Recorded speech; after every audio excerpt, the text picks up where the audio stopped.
Imagine standing in an open field somewhere in Texas in 1917. The air smells like engine oil and fresh-cut grass. And then you hear it, a low, sputtering rumble from somewhere above. You look up, and there it is. A fragile-looking biplane, fabric wings catching the morning light, puttering across the sky like a determined little bird that refused to believe it couldn't fly. That plane had no guns, no automat, no bomb seats. It was slow. It was temperamental. It broke down constantly. And yet, without that plane, the United States Air Force, as we know it today, simply would not exist. That plane was the Curtiss JN-4, and the men who flew it called her the Jenny. This is not a story about the greatest fighter plane ever built. This is not a story about speed records or battlefield glory. This is the story of something far more important. This is the story of how one ordinary, underpowered, difficult-to-fly training aircraft quietly changed the entire course of American military aviation. This is the story of how the Jenny built an air force almost completely from scratch, trained a generation of pilots who would go on to shape the modern world, and then after the war ended, escaped the military and went out into the American countryside to spark an aviation revolution that nobody expected. So let's go back, all the way back. Back to a time when powered flight was barely a decade old. Back to a time when most military generals thought airplanes were little more than an expensive novelty. Back to when the United States Army had fewer than a dozen working aircraft and fewer than 24 trained pilots. Back to when everything about military aviation in America was still just a dream waiting to be dreamed properly. It is 1914. The Wright brothers flew a Kitty Hawk just 11 years ago. And while Europe is sliding rapidly toward the bloodiest war in human history, the United States is watching from a distance. The U.S. Army Signal Corps, which was the branch responsible for aviation at the time, had been experimenting with airplanes for several years. But progress was slow. There was no real doctrine. There was no real infrastructure. There were just a handful of brave and slightly reckless men learning to fly machines that were barely understood by the people who built them. Glenn Curtiss was one of the men trying to change that. Curtiss was not a traditional military man. He was a motorcycle racer turned aviation pioneer. He had already made a name for himself building flying boats and winning early air races. He understood engines the way some people understand music, intuitively, deeply. And by 1914, he was running one of the most ambitious aircraft manufacturing companies in the country out of Hammondsport, New York. Curtiss had been working on a series of training aircraft designs for a while. The American military needed something reliable, something forgiving, something that a complete beginner could learn on without dying in the first 5 minutes. That was harder to design than it sounds. Early aircraft were brutally unforgiving. The margins between controlled flight and a spinning death were razor thin, and there were no parachutes, no safety harnesses, nothing except the pilot's own skill and instincts and whatever luck they had that particular morning. So when the Army issued a request for a new training aircraft, Curtiss went to work. He partnered with a British designer named Benjamin Douglas Thomas, who had already been developing a similar concept for the British military. Together, they began combining ideas from two separate design lineages, the Curtiss Model J and the Curtiss Model N, into something entirely new. And what emerged from that collaboration was the Curtiss JN series. The JN-4, the fourth iteration of that series, would become the one that history remembers. The Jenny was a two-seat biplane. That means it had two sets of wings stacked on top of each other. The upper wing was slightly longer than the lower wing, which gave the plane a distinctive look and helped with lift. The frame was made of spruce and ash, light and strong. The fuselage was covered in fabric that was then treated with a chemical called dope, which stretched and tightened the fabric and made it more aerodynamic. The engine mounted up front was a 90-horsepower Curtiss OX-5, a water-cooled V8 that was reliable enough by the standards of the day, which admittedly were not particularly high standards. The cockpit was open to the sky. There was no canopy, no windshield worth mentioning. When you sat in the Jenny, the wind hit you directly in the face. Goggles were not optional. Leather helmets were not optional. And in the winter months, flying the Jenny was an exercise in freezing slowly while simultaneously trying to concentrate on not crashing. The Jenny sat two people, an instructor in the rear seat, a student in the front. The controls were dual, meaning the instructor could take over at any moment if the student did something terrifying, which, during training, happened quite often. The plane could reach a top speed of around 75 miles per hour. Its cruising altitude was typically under 6,500 feet. By any modern measure, it was breathtakingly slow and fragile. But by the standards of 1916 and 1917, it was adequate. And adequate was exactly what the Army needed. When the United States officially entered the First World War in April of 1917, the country found itself facing an almost impossible situation. America had declared war on Germany. America had troops ready to deploy, but America barely had an air force. The French and British had been fighting and dying in the skies over Europe for 3 years already. They had battle-tested pilots by the hundreds. They had fighter planes and observation aircraft and bombers. And they had paid for all of that experience in rivers of blood. The United States had almost none of that. In the spring of 1917, the U.S. Army Air Service, as it was then called, had somewhere in the neighborhood of 55 officers who were rated as pilots. 55. For a nation of more than 100 million people, about to enter the most technologically complex war in human history, 55 trained pilots was not just inadequate. It was almost embarrassingly small. And so the decision was made at the highest levels of the military. America needed pilots. Thousands of them. And it needed them fast. The training programs that had existed before the war were tiny, informal, almost improvised. They needed to be rebuilt from the ground up. They needed facilities. They needed instructors. They needed aircraft. And the aircraft they needed, the aircraft that could train raw recruits with no flying experience into something resembling competent pilots in the shortest possible time. That aircraft was the Jenny. The production order that came in from the War Department was staggering. Curtiss Airplane and Motor Company suddenly found itself building thousands of aircraft, not dozens. Assembly lines that had never existed before had to be invented almost overnight. Factories that had been building small batches of experimental planes now had to figure out how to mass produce a consistent, reliable product. Workers by the thousands had to be hired and trained. Supply chains for spruce wood and linen fabric and OX.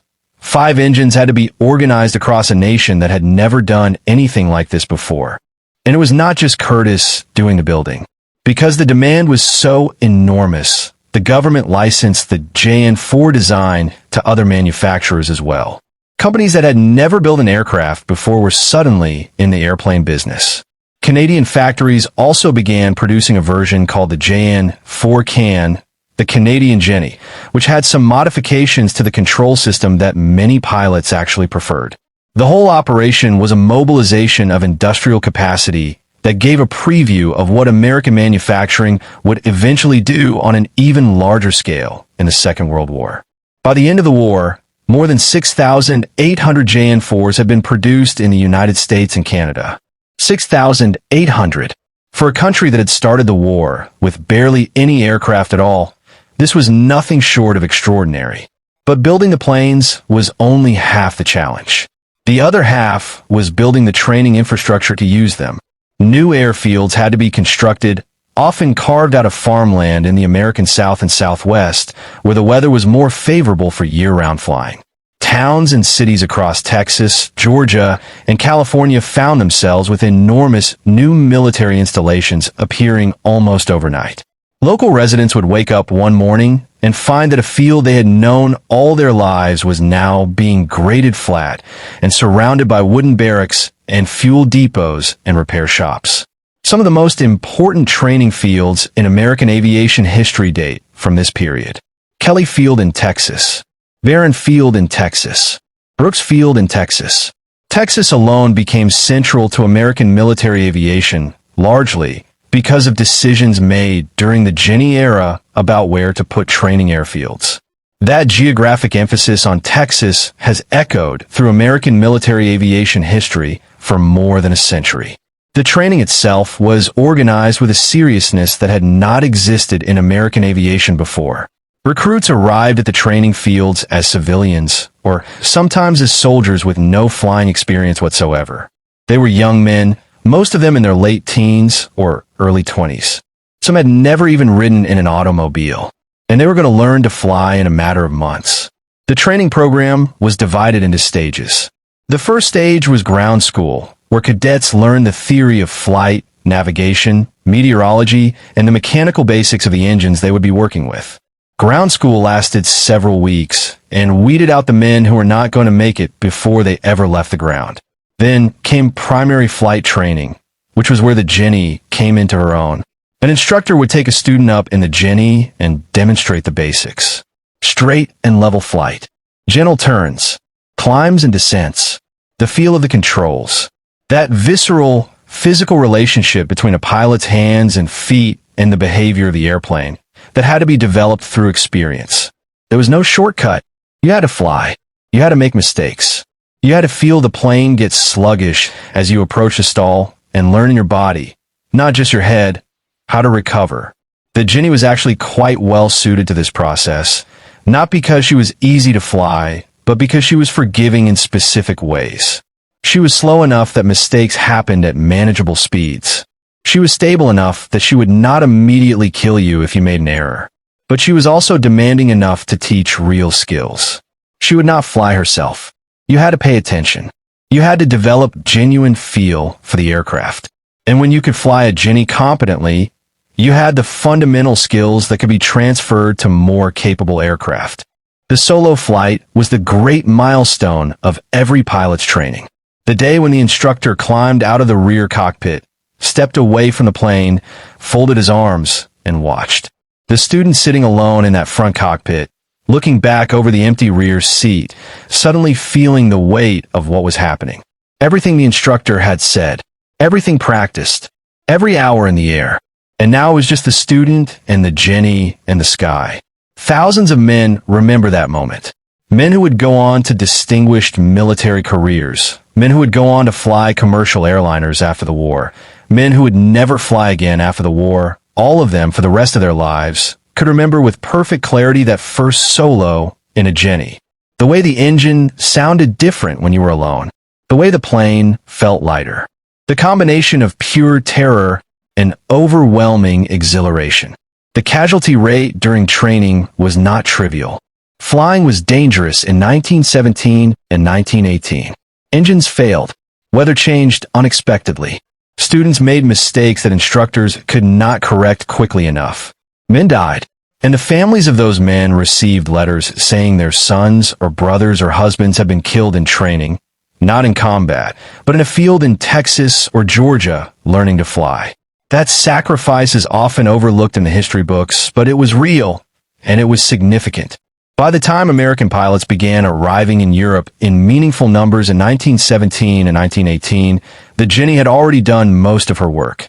The men who flew in France, the men who tangled with German aircraft over the Western Front, the men who came home as aces or heroes or simply as survivors, most of them had learned the fundamentals of their craft in a Jenny somewhere in the American heartland.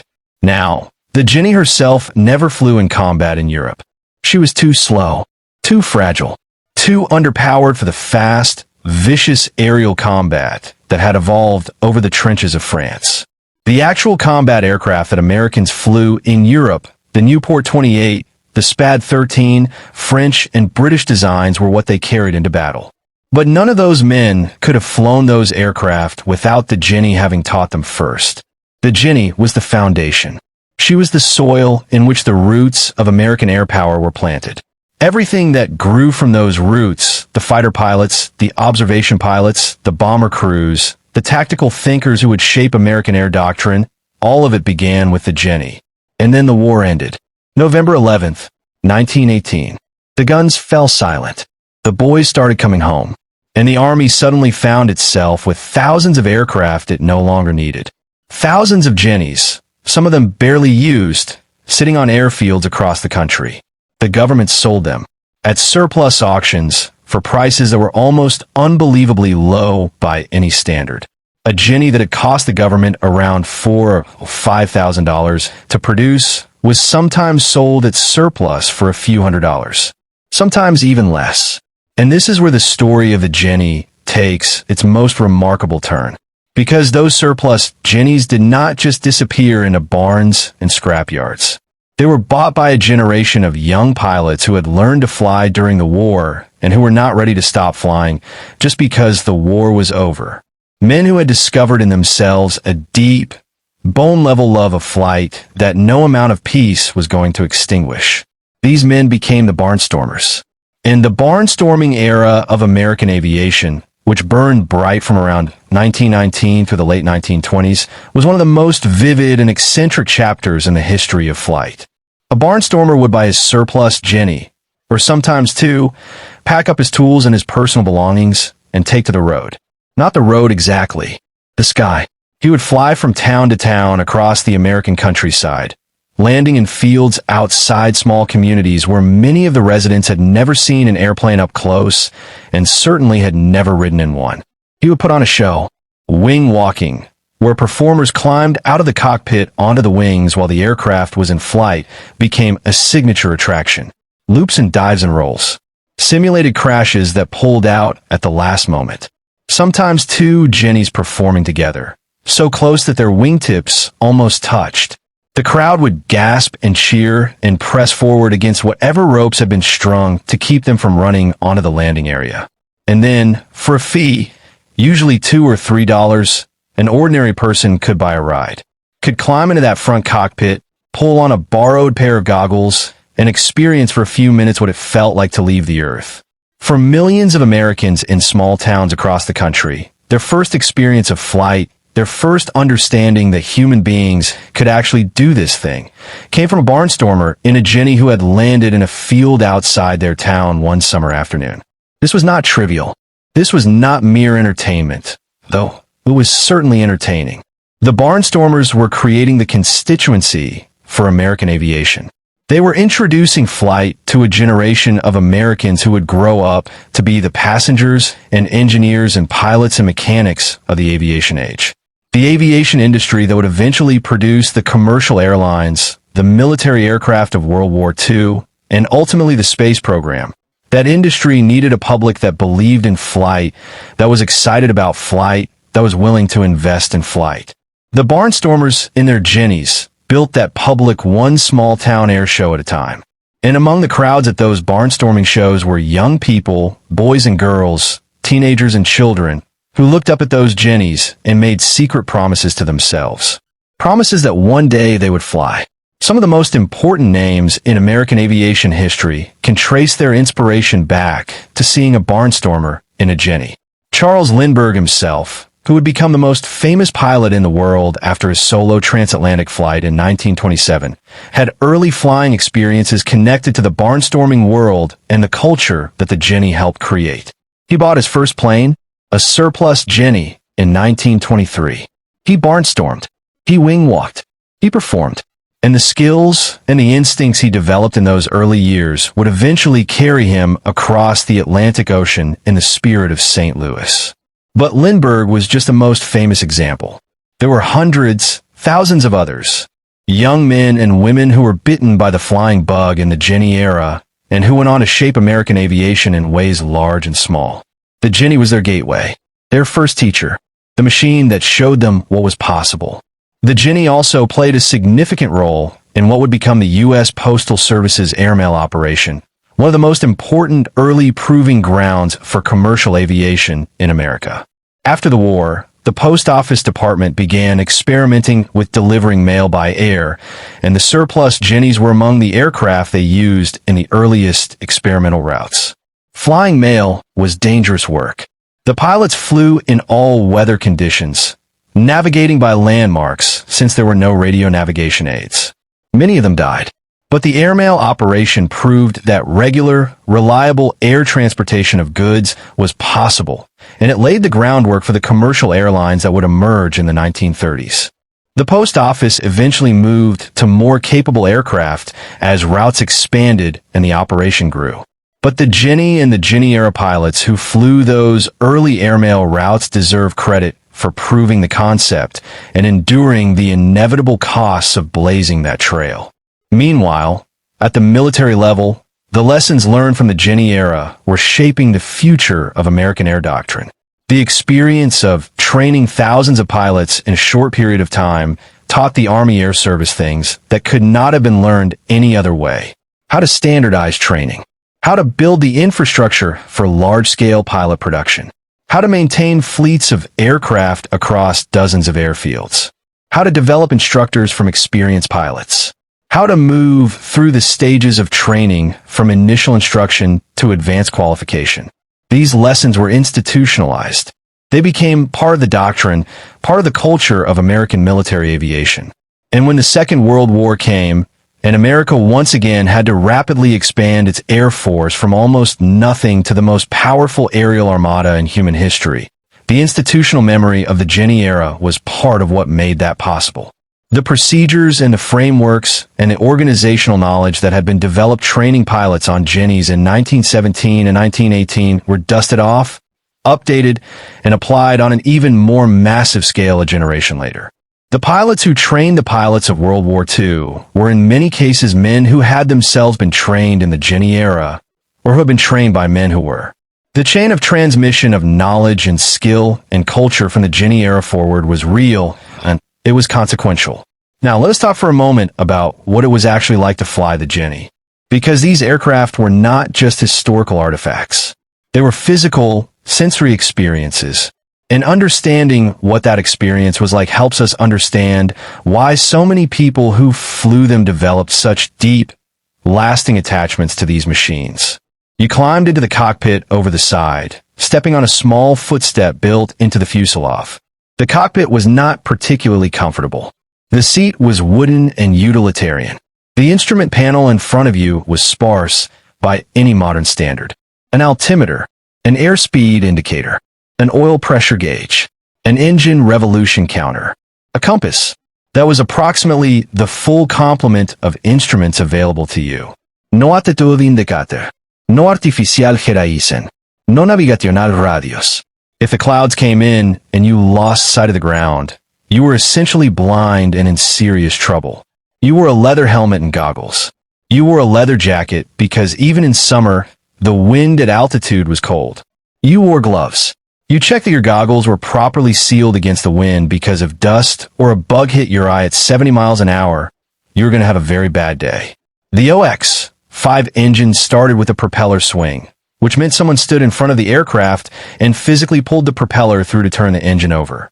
You had to make very sure the ignition was off during the priming steps and then on at exactly the right moment, because a propeller swinging through a hot engine could and did kill people. The mechanics who swung propellers for Jennies were skilled and careful professionals, and they had to be. Once the engine caught and settled into its characteristic rumble, you could feel the whole airframe vibrating slightly. The propeller wash blew back over the cockpit, and the smell of engine exhaust mixed with the smell of the doped fabric of the wings. It was an unmistakable smell, something that every person who ever flew a Jenny or stood near one on a flight line remembered for the rest of their lives. Taxiing was interesting. The Jenny had no brakes in the modern sense. You steered on the ground by varying engine power and using the rudder, which became effective once there was enough propeller wash flowing over it. Taxiing in a crosswind required constant attention and sometimes the help of a ground crew member who would walk alongside, holding a wingtip to prevent the upwind wing from lifting. The takeoff roll was longer than you might expect for such a light aircraft. The OX-5 was not a powerful engine by any stretch.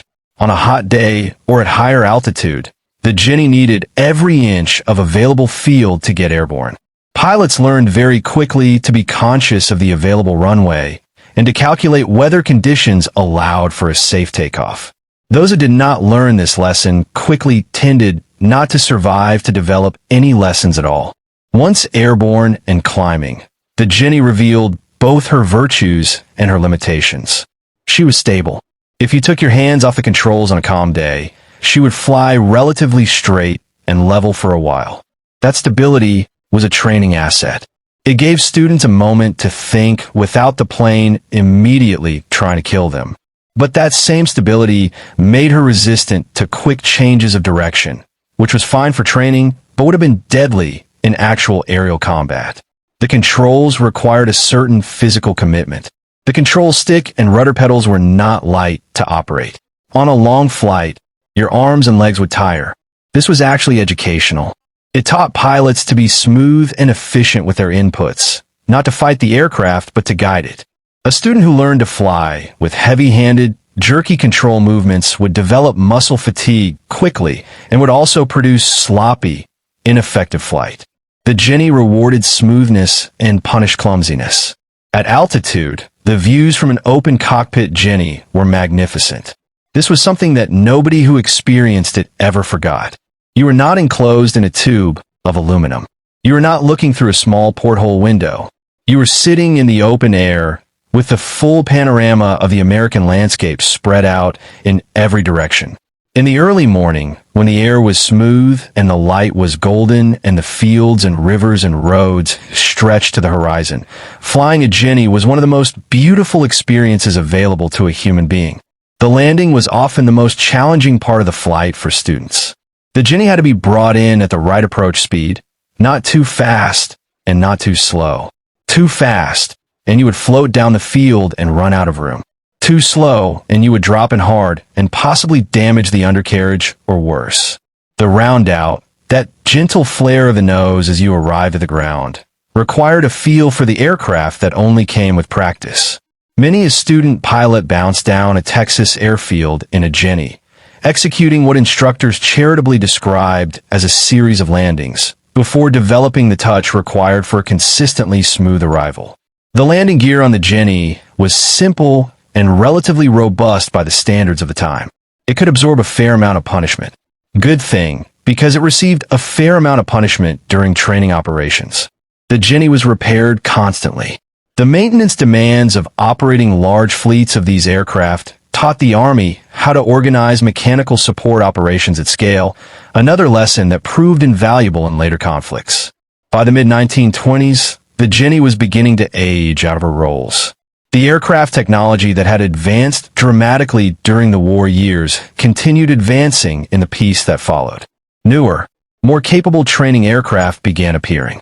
Aircraft with more powerful engines, with more reliable systems, with better performance across the range of conditions pilots might encounter.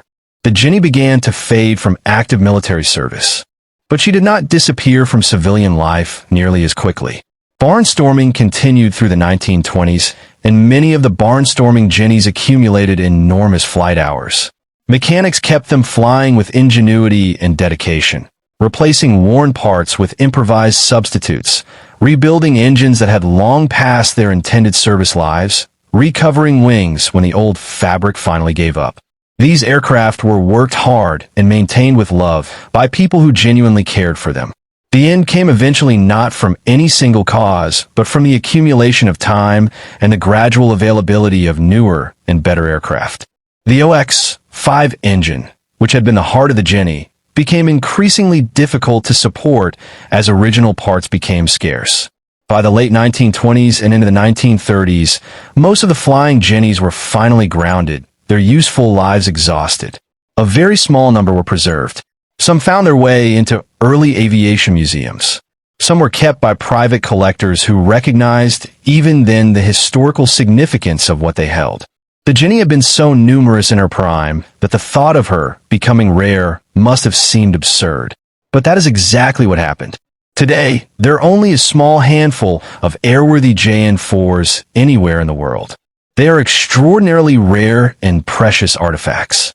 When one flies an air show today, it draws crowds in a way that much faster and more spectacular aircraft do not, because there is something ineffable about seeing one of these machines still in the air, still doing the thing it was built to do more than a century ago. The Curtiss JN-4 Jenny was not the fastest airplane of her era. She was not the most sophisticated. She was not built for glory or for combat. She was built for one specific purpose: to take young men with no flying experience and teach them, as safely as possible and as quickly as possible, how to fly. She fulfilled that purpose with a thoroughness that changed American history. She She built the pilots who won the air war over France. She built the barnstorming culture that introduced flight to mainstream America. She built the airmail pilots who proved that commercial aviation was viable. She built the institutional knowledge and the training doctrine that the military carried forward into the next World War. She built the dreams of thousands of young people who watched her from the ground and decided in that moment that they too would fly one day. Every modern pilot, in some sense, flies in the shadow of the Jenny. Every aircraft that has taken off from an American airfield, military or civilian, owes something to that fabric-covered biplane that puttered across the skies of the American heartland in 1917 and 1918 and the years that followed. Every innovation in aviation training, every system and procedure and culture that makes American aviation what it is, has roots that trace back directly or indirectly to the lessons learned on those training fields where Jennies circled and bounced and occasionally crashed and were repaired and flew again. She was ordinary in the best possible sense of that word. She was the workhorse, the teacher, the patient, imperfect, absolutely essential machine that did the unglamorous, foundational work without which nothing else would have been possible. She was the Jenny, and she built America's Air Force. The story of American aviation does not begin with the great aces of World War I, though their stories are thrilling. It does not begin with Lindbergh's transatlantic triumph, though that moment was genuinely transformative. It does not begin with the massive air campaigns of World War II, though those campaigns changed the world. The story of American aviation begins on a grass field somewhere in the American South or Southwest, with a young man climbing nervously into the front cockpit of a fragile biplane, and an instructor climbing into the rear, and that OX-5 engine coughing to life, and that little airplane rolling forward and lifting slowly and with great effort into the open American sky. That young man and that airplane together were the beginning of everything. The Jenny was not just a training aircraft. She was the seed from which all of American air power grew. And we would do well to remember her, to honor her, to understand what she gave us. Because what she gave us was the foundation. What she gave us was the beginning. What she gave us, and probably humbly and completely, was the sky itself.